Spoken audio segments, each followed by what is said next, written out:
Doctor Sasi Tharoor എംപിയെ വിമർശിച്ചും അനുകൂലിച്ചും Congress നേതാക്കൾ.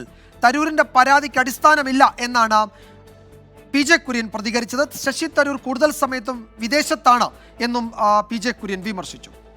ശശി തരൂരിനെ എവിടെ ഒഴിവാക്കിയെന്ന അപ്പൊ ശശി തരൂരിന്റെ പരാതിക്ക് ഒരടിസ്ഥാനവുമില്ല. അത് ആവർത്തിക്കട്ടെ, ആര് തടയുന്നു? കോൺഗ്രസ് പാർട്ടി പ്രവർത്തിക്കാൻ എന്താ തടസ്സം? അദ്ദേഹം എം പി ആണ്, പ്രഗത്ഭനാണ്, നല്ല പ്രസംഗകനാണ്.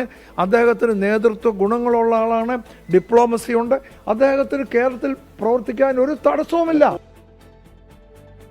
ശശി തരൂരിനെ പോലുള്ള നേതാവിനെ ചർച്ച ചെയ്ത് കഷായം കുടിപ്പിക്കുന്നത് എന്തിന് എന്നായിരുന്നു തിരുവഞ്ചൂർ രാധാകൃഷ്ണന്റെ ചോദ്യം. എല്ലാം കൂളാണെന്ന് താൻ വ്യക്തമാക്കിയതാണ് എന്ന് AICC ജനറൽ സെക്രട്ടറി KC വേണുഗോപാലും പ്രതികരിച്ചു. പുസ്തകം വായിക്കുമെന്നല്ലേ അദ്ദേഹം പറഞ്ഞു. എന്തിനാ അതിനെ വേറെ രൂപത്തിൽ തെറ്റിദ്ധരിക്കുക? ഇന്ന് അദ്ദേഹത്തിൻ്റെ വിശദീകരണമുണ്ട്. അതിൽ അദ്ദേഹം പറയുന്നത് എന്താ? ഞാൻ പ്രഭാഷണം നടത്തും, പുസ്തകം വായിക്കും, അതൊക്കെയല്ലേ പറയുന്നത്.